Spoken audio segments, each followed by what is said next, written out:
All right, today we're going to do something a little different. We're taking a guided tour through a digital mental health product, an online course called Rise from Depression. And we're going to use its own website as our roadmap to deconstruct what it is, who it's for, and how it says it works. So let's dive right in.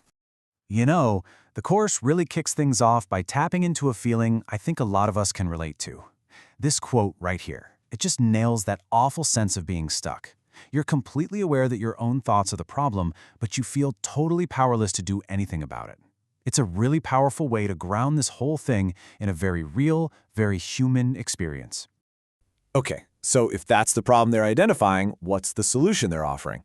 Well, this first section lays out the core promise of the program, a new way to tackle depression, one that's all about providing tools that are easy to access and, importantly, backed by science. And here's that promise, laid out in plain English. It's really a three-step journey they're outlining. First, you have to understand what's actually going on. Then, you learn how to break that cycle with some practical techniques. And finally, the whole point is to build a life that feels meaningful to you.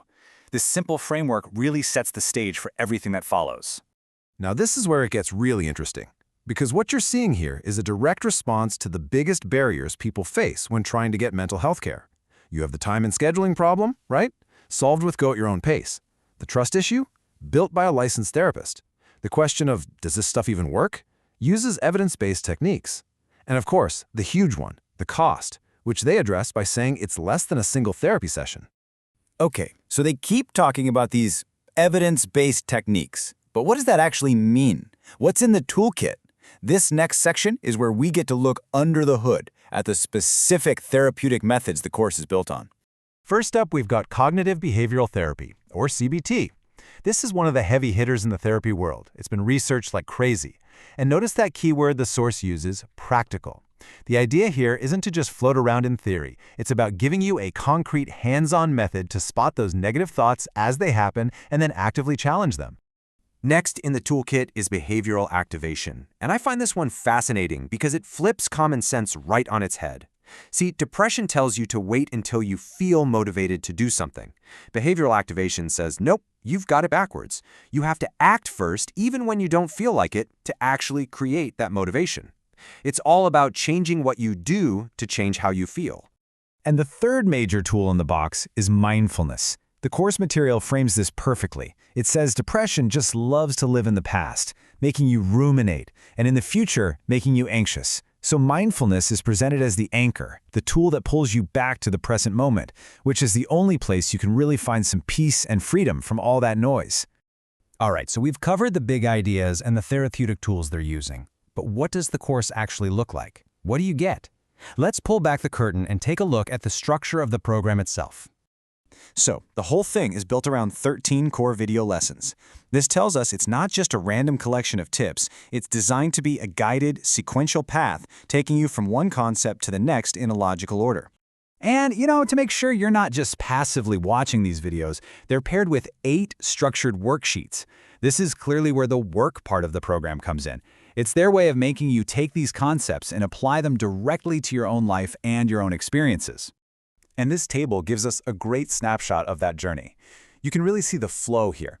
It starts with the basics, like understanding the cycle of depression, then it moves into teaching you core skills, like challenge negative thinking and behavioral activation. And it all wraps up with a focus on the future, with setting up a roadmap for success. With any online course, especially on a topic this sensitive, you have to ask, who's the person behind it? Who's actually teaching this stuff? An instructor's credibility is everything. So let's see what the source material tells us. Okay, so the creator is Nathan Peterson, and his primary credential is that he's a licensed clinical social worker, or an LCSW. For anyone who doesn't know, that's a master's level clinical license. It means he's a trained, licensed therapist who's gone through supervised practice. And then the site really layers it on to build that authority. It's not just the license. They point to over 13 years of experience. They mention traditional credibility markers, like being published by Penguin and featured in Psychology Today. And then they hit you with the modern credibility marker, over 24 million YouTube views. That tells you he's got a ton of experience explaining these complex ideas to a massive online audience. Now we are at what I think is the single most important section of this entire explainer. Because after showing you everything that's in the course, the material gets really direct about who should be using it. And, just as importantly, who should absolutely not be using it. This slide lays it all out, side by side. It's for you if you're looking for structured tools, maybe because therapy isn't an option right now, and you're ready to roll up your sleeves and do the work. But on the flip side, and this is so crucial, it's not for you if you are in a crisis. It's not for you if you're hoping for some magic pill without any effort, or if you're just not open to trying new ways of thinking. And just to make it absolutely crystal clear, here is a direct quote from the site's own FAQ section. This is them, in their own words, being incredibly upfront and responsible about the product's limits. It is a tool, but it is not a replacement for one-on-one clinical therapy, and they specifically call out cases of severe depression. So, if we boil all this down to one key takeaway, what is it? It's that this course is being very carefully positioned as a psychoeducational tool. It's here to teach you therapeutic skills, but it draws a very clear, bright line between that educational role and the role of actual clinical treatment. And all of this brings us to a much bigger question, doesn't it? This course is part of a huge wave of digital, self-guided mental wellness tools. As these resources get more sophisticated and more accessible, you really have to wonder, what does the future of mental health care even look like? What happens when the tools of therapy get unbundled from the therapist? It's a fascinating and really important question to think about. Thanks for joining me on this one.